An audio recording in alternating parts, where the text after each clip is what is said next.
Hello civil engineers, welcome to another lesson of approximate analysis of building frame under lateral loads এবং আজকে আমরা শিখব cantilever method.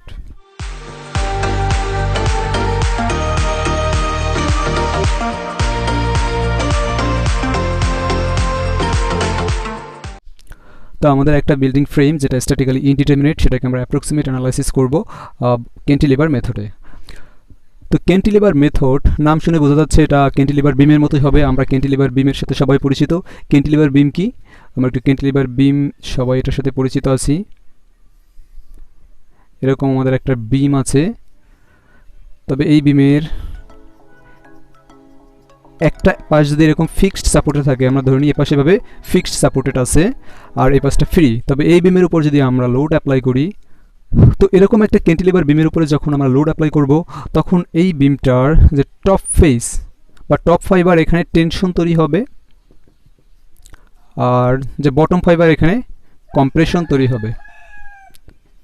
That is এখানে টেনজাইল stress তৈরি হবে আর এখানে কম্প্রেসিভ স্ট্রেস তৈরি হবে, এবং এর মাঝামাঝি কোনো একটা জায়গা থাকবে যেখানে কম্প্রেশনও তৈরি হবে না এবং টেনশনও তৈরি হবে না, যেটাকে আমরা বলে থাকি নিউট্রাল এক্সিস। অর্থাৎ নিউট্রাল এক্সিসের উপরে দেখতে পাচ্ছি টেনশন তৈরি হচ্ছে আর নিচে কম্প্রেশন তৈরি হয়, এবং নিউট্রাল এক্সিসে কোনো ধরনের স্ট্রেস তৈরি হয় না। দ্যাট ইজ আমরা যদি স্ট্রেস ডায়াগ্রামটা দেখি, স্ট্রেস ডায়াগ্রামটা অনেকটা এরকম হয়। আমরা এটা বিমের অ্যানালাইসিস থেকেও জানি, এটা যদি আমাদের নিউট্রাল এক্সিস হয় স্ট্রেস ডায়াগ্রামটা এরকম হয়। দ্যাট ইজ একটা পাশে থাকে কম্প্রেশন, আমাদের এটাকে যদি কম্প্রেশন বলি আর অন্য পাশটাকে যদি টেনশন বলি। তাহলে এখানে আমাদের আরেকটা ব্যাপার আমরা খেয়াল করতেছি যে আমাদের এই নিউট্রাল এক্সিস থেকে আমরা যত দূরে যাই ততই কিন্তু আমাদের স্ট্রেসের মান বাড়তে থাকে। সিমিলারলি আমরা যখন নিউট্রাল এক্সিস থেকে নিচের দিকে যাচ্ছি তখন কিন্তু টেনজাইল স্ট্রেসের মান বৃদ্ধি পাচ্ছে, এবং যত উপরের দিকে যাচ্ছে তখন কম্প্রেসিভ স্ট্রেসের মান বৃদ্ধি পাচ্ছে। দ্যাট ইজ আমরা এখান থেকে এই কনক্লুশনে যেতে পারি যে নিউট্রাল এক্সিস থেকে আমরা যতই দূরে যাব আমাদের এক্সিয়াল স্ট্রেসের মান ততই বাড়তে থাকবে। তো এই ফিনোমেনাটাই আমরা ইউজ করব বিল্ডিং ফ্রেমের জন্য। তো এই বিমটাকেই যদি আমরা এখন ভার্টিক্যাল করে দিই, মানে এই বিমটাকে যদি জাস্ট ঘুরিয়ে দিই তাহলে এরকম হয়ে যাবে দেখতে, এরকম হবে জাস্ট বিমটা দেখতে। এটার পরে এভাবে ল্যাটারালি লোড আসবে। তো ল্যাটারালি যদি লোড আসে তাহলে কি হবে, এরকম এরকম আমাদের এই একটা ফেজে এখানে যেই দিকে লোড আছে এই দিকটাতে টেনশন তৈরি হবে, এরকম টেনশন, এবং নিউট্রাল এক্সিস থেকে এই পাশটাতে আমাদের কম্প্রেশন তৈরি হবে। এই সেম ফিনোমেনাটাই আমরা ইউজ করব বিল্ডিং ফ্রেমের জন্য। এখন যদি আমরা এরকমই একটা বিল্ডিং ফ্রেম চিন্তা করি, যে এরকম আমাদের একটা বিল্ডিং ফ্রেম আছে,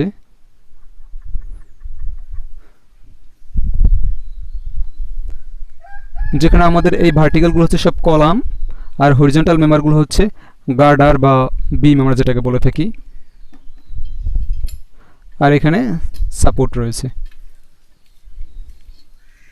তাহলে সিমিলারলি আমাদের কি এই বিল্ডিং ফ্রেমের উপরে লোড আসবে, এইভাবে ল্যাটারালি লোড আসবে।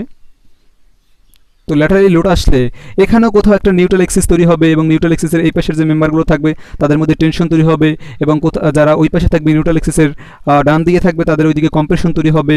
এই কলামগুলোর যে এরিয়া, এই সবগুলো কলামের সেন্টার যেখানে সেটাই মূলত হবে নিউট্রাল এক্সিস। তো সবগুলো কলামের সেন্টার আমরা ধরে নিই যদি এই বরাবর হয়, এটাকে আমরা যদি নিউট্রাল এক্সিস বলি, এটা আমরা ইজিলি ক্যালকুলেট করে নিতে পারবো। তবে এরকম স্ট্রেস তৈরি হবে,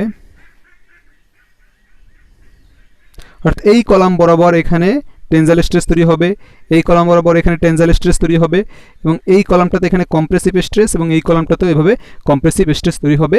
এবং এই কম্প্রেসিভ স্ট্রেসগুলো যতই নিউট্রাল এক্সিস থেকে দূরে যাবে, দ্যাট ইজ আমরা দেখতে পাচ্ছি যে এখানে এই কলামে যতটুকু স্ট্রেস তৈরি হবে তার সাথে এই কলামে বেশি স্ট্রেস তৈরি হবে, আবার এই কলামে যতটুকু স্ট্রেস তৈরি হবে তার সাথে এই কলামে আরও বেশি স্ট্রেস তৈরি হবে, এবং সেটা নির্ভর করবে দূরত্বের উপর। তার মানে এখান থেকে আমরা একটা জিনিসই পেতে পারি যে স্ট্রেস ইজ প্রপোর্শনাল টু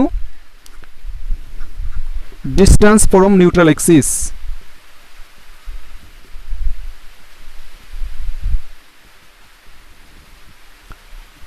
তো আমাদের ক্যান্টিলিভার মেথডে এই বিমের মতো অ্যানালাইসিস করে এই অ্যাপ্রক্সিমেশনটাই আমরা কাজে লাগাবো।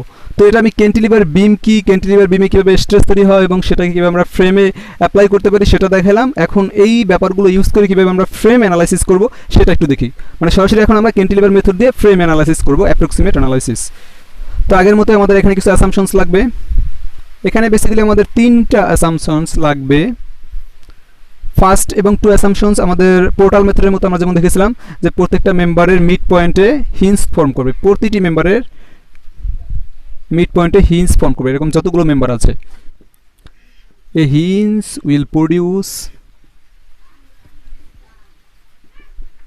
at the midpoint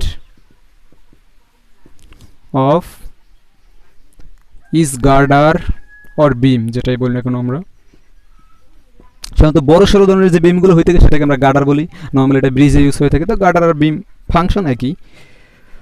আর এটা বললাম যে আমাদের গার্ডার অথবা বিমের মিড পয়েন্টে হিঞ্জ ফর্ম করবে, এই একই কথা এটা কলামের জন্য। A hinge will produce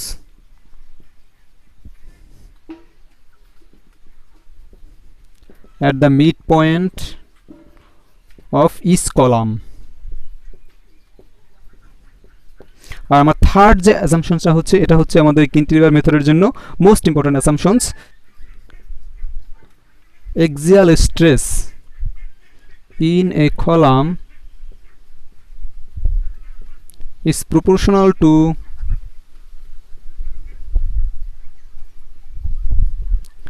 its distance from neutral axis NA। তো এই ক্যান্টিলিভার মেথড ইউজ করে আমরা এখন একটা ম্যাথমেটিক্যাল প্রবলেম সলভ করতে চাই। যেখানে আমাদের হাতে এরকম একটা প্রবলেম রয়েছে, এরকম একটা ফ্রেম, বিল্ডিং ফ্রেম, যেখানে ল্যাটারালি 30 কিলোনিউটন এবং 15 কিলোনিউটন লোড অ্যাপ্লাই করা হচ্ছে, যেখানে হরিজন্টাল ডিস্টেন্স দেওয়া আছে 6 মিটার এবং এটা 4 মিটার করে। তবে ক্যান্টিলিভার মেথডে আমাদের এই স্ট্রাকচারটা অ্যানালাইসিস করতে হবে। Definitely it's statically indeterminate structure, তাই আমাদের অবশ্যই অ্যাপ্রক্সিমেট অ্যানালাইসিস করতে হবে। তো সেই অ্যাপ্রক্সিমেট অ্যানালাইসিসটাই আমরা ক্যান্টিলিভার মেথড ইউজ করে করব। তো ফার্স্ট অ্যাসাম্পশন থেকে আমরা জানি প্রতিটি মেম্বারের মিড পয়েন্টে এভাবে হিঞ্জ ফর্ম করবে, তার যতগুলো গার্ডার যতগুলো বিম রয়েছে প্রত্যেকটা এভাবে হিঞ্জ ফর্ম করবে। তো এখন আমরা ক্যান্টিলিভার মেথডের থার্ড অ্যাসাম্পশন থেকে জানি যে প্রতিটি কলামের মধ্যে যে পরিমাণ এক্সিয়াল স্ট্রেস তৈরি হবে, এক্সিয়াল স্ট্রেস নট ফোর্স, যে পরিমাণ এক্সিয়াল স্ট্রেস তৈরি হবে সেটা তার নিউট্রাল এক্সিস থেকে ডিস্টেন্স সমানুপাতিক, অর্থাৎ যে ডিস্টেন্স থেকে যত দূরে থাকবে মাঝে তত বেশি স্ট্রেস তৈরি হবে। তো আমরা এটা করার জন্য প্রথমে আমরা এই হিঞ্জ বরাবর, এখানে যে হিঞ্জ ফর্ম করলো এই হিঞ্জ বরাবর আমরা প্রথমে একটা সেকশন কল্পনা করব। দ্যাট ইজ আমরা তাহলে এরকম একটা সেকশন পাবো। প্রথমে এই উপরে যে হিঞ্জটা আছে এই হিঞ্জ বরাবর যদি আমরা সেকশনটাকে আলাদা করে নিই, এখানে হিঞ্জ ফর্ম করলো, এখানে হিঞ্জ ফর্ম করলো, তবে এটার মধ্যে এখানে এটা ডেফিনেটলি নিউট্রাল এক্সিস থেকে এই পাশে থাকবে, সো এটার মধ্যে টেনসাইল ফোর্স তৈরি হবে, এটা এদিকে কাজ করবে। আর এই পাশে অবশ্যই কম্প্রেসিভ ফোর্স তৈরি হবে, এটা এইদিকে কাজ করবে। আর এটার যে এটা যেহেতু হিঞ্জ ফর্ম, এটার একটা হরিজন্টাল ডিরেকশন থাকবে, সেটা এইদিকে কাজ করবে, আর এটার হরিজন্টাল ডিরেকশন এইদিকে কাজ করবে।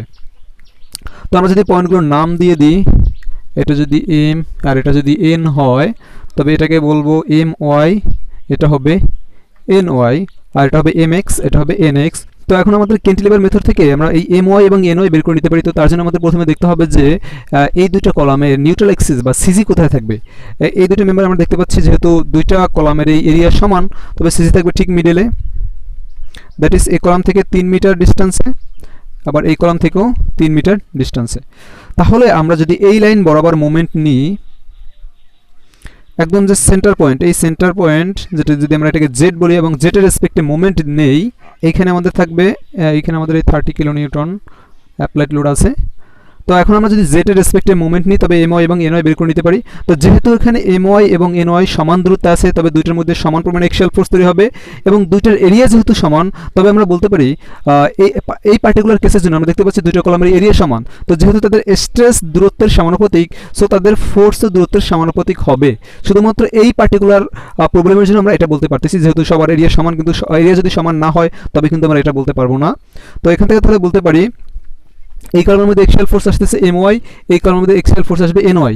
তো আমরা লিখতে পারি এম ওয়াই ডিভাইডেড বাই 3, কারণ এটা কি নিউট্রাল এক্সিস থেকে 3 মিটার দূরে আছে, equal to N Y divided by 3, কারণ এটাও নিউট্রাল এক্সিস থেকে 3 মিটার দূরে আছে। তো এখান থেকে আমরা পেয়ে যাই M Y equal to N Y.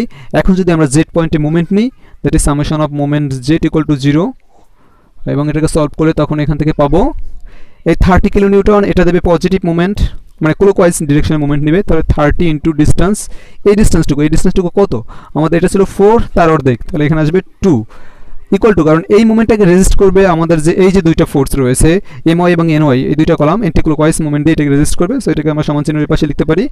তাহলে ডিস্টেন্সটা আসবে এম ওয়াই ইন্টু ডিস্টেন্স হচ্ছে 3 প্লাস এন ওয়াই। তো এন ওয়াইয়ের পরিবর্তে আমরা আবার এম ওয়াই লিখে দিতে পারি, কারণ এম ওয়াই এবং এন ওয়াই সমান।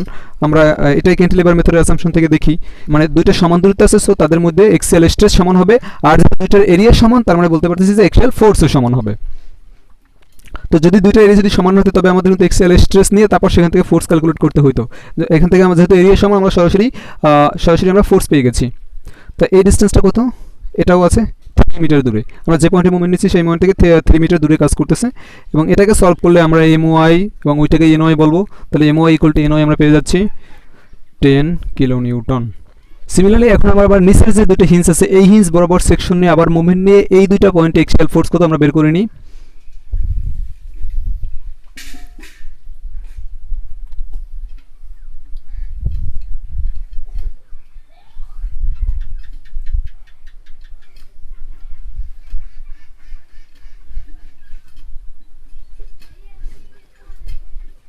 এই দুইটাকে যদি আমরা AB বলি তবে এটা আসবে AY, এখানে টেনশন, এখানে হবে কম্প্রেশন BY, এদিকে থাকবে BX, এদিকে থাকবে AX।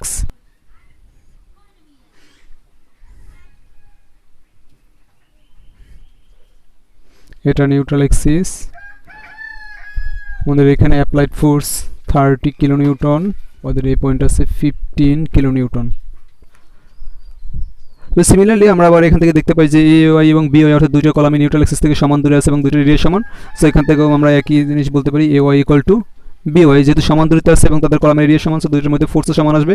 তো সিমিলারলি আবার যদি আমরা এই পয়েন্টে মোমেন্ট নিই, এটাকে যদি Z পয়েন্ট বলি, that is summation of moment Z equal to 0 লিখি এবং এটা ক্যালকুলেট করি, তবে এখান থেকে পাবো আমাদের 30 কিলো নিউটন এবং 15 কিলো নিউটন এটা ক্লকওয়াইজ মোমেন্ট দিবে। তাহলে ওই দুটোর জন্য মোমেন্ট আসবে 30 ইন্টু ডিস্টেন্স আসবে, এখানে হচ্ছে এখানে 4 তারপরে 2 দ্যাট ইজ 6 প্লাস 15 এর জন্য ডিস্টেন্স হচ্ছে 2, কারণ আমাদের জেড পয়েন্ট থেকে 2 মিটার দূরে কাজ করছে। আর আমাদের AY এটা অ্যান্টি ক্লকওয়াইজ ডিরেকশনে মোমেন্ট দেবে, যেন সমান্তরালের পাশে লিখলাম।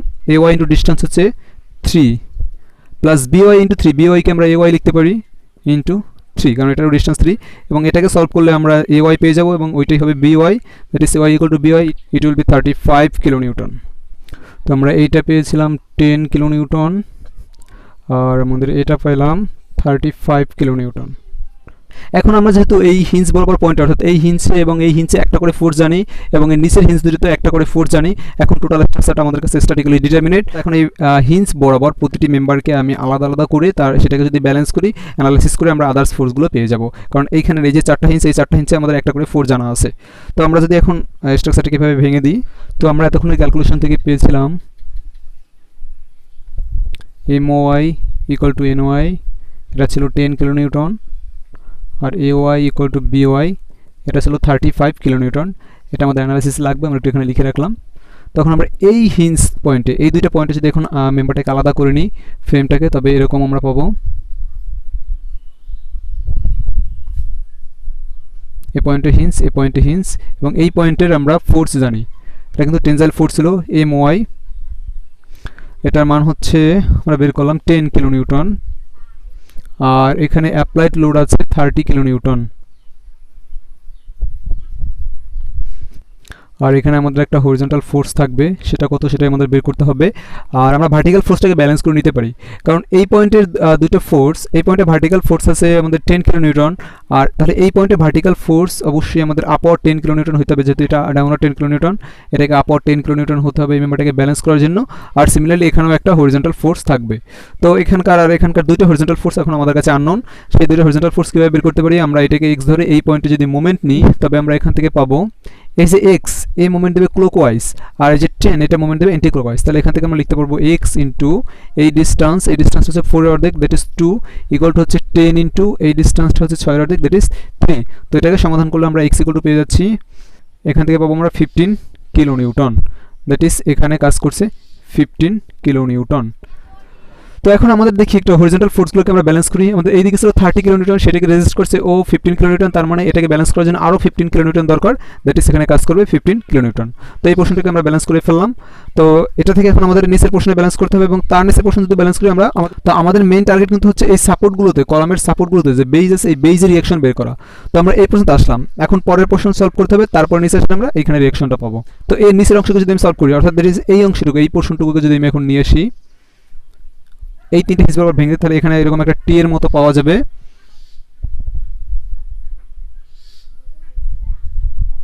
এরকম একটা সেকশন পাবো, সবগুলোই হিঞ্জ। তো উপরটা থেকে ব্যালেন্স করে, যেহেতু এটা আর এটা সেম পয়েন্ট, এটা থেকে ব্যালেন্স করে আমরা লিখতে পারি এখানে যেহেতু ডাউনওয়ার্ড 10 কিলোনিউটন আছে, এটা হয়ে যাবে আপওয়ার্ড 10 কিলোনিউটন। এই যে এই 10 কিলোনিউটন এখানে কাজ করবে। আর এখানে ছিল লেফটওয়ার্ড 15 কিলোনিউটন, এদিকে হয়ে যাবে রাইটওয়ার্ড 15 কিলোনিউটন।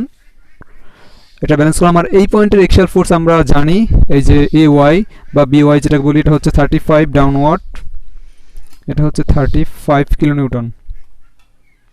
তাহলে এইখানে আমাদের একটা হরিজন্টাল ফোর্স জানা নাই, আর এইখানে হরিজন্টাল ভার্টিক্যাল দুইটাই জানা নাই। তো ভার্টিক্যাল ফোর্সটাকে আমরা ইজিলি ব্যালেন্স করে নিতে পারি এখান থেকে, যেহেতু এই যে এখানে 35 কিলোনিউটন ফোর্স কাজ করতেছে নিচের দিকে, আর এখানে আছে 10 কিলোনিউটন উপর দিকে, তার মানে এই 35কে ব্যালেন্স করার জন্য এই দিকে এখানে উপরের দিকে আমাদের আরও 25 কিলোনিউটন ফোর্স দরকার।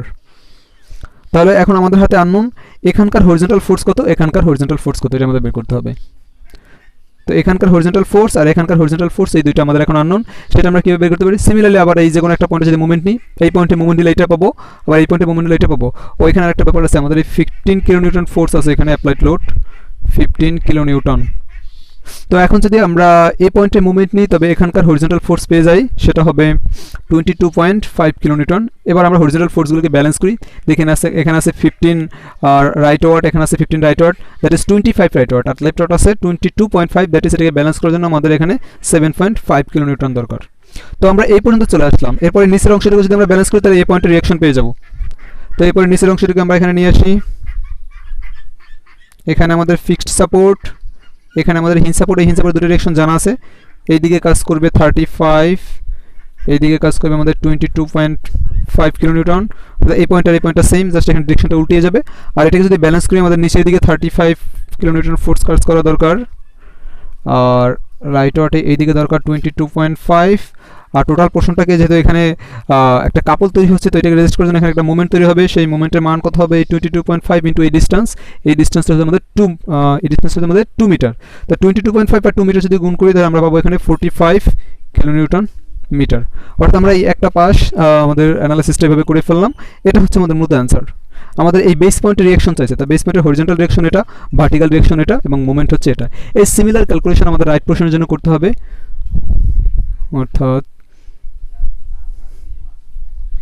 এই পোর্শনটুকু যদি নেই, তারপরটুকু ভেবে নিচে আসতে হবে। তো এইটুকুর জন্য ব্যালেন্স করলে কি হবে, আমাদের এই 15 কিলোনিউটন এখানে চলে আসবে, এদিকে 10 কিলোমিটার নিচে কাজ করবে। তো এই পয়েন্ট থেকে আমরা এই পয়েন্টটাকে ব্যালেন্স করতে পারি ইজিলি। আর এইখানে আপওয়ার্ড 10 কিলোমিটার ফোর্স কাজ করতেছে, এটা কিন্তু আমাদের আগের এই বের করা দেখতে পাচ্ছি, অথবা এখান থেকেও দেখতে পাই যে আমাদের এই 10কে ব্যালেন্স করার জন্য এখানে 10 দরকার, আর এদিকে 15 কাজ করবে। তো এটা ব্যালেন্স হয়ে গেল। এখান থেকে আমরা নিচের পোর্শনে চলে আসি,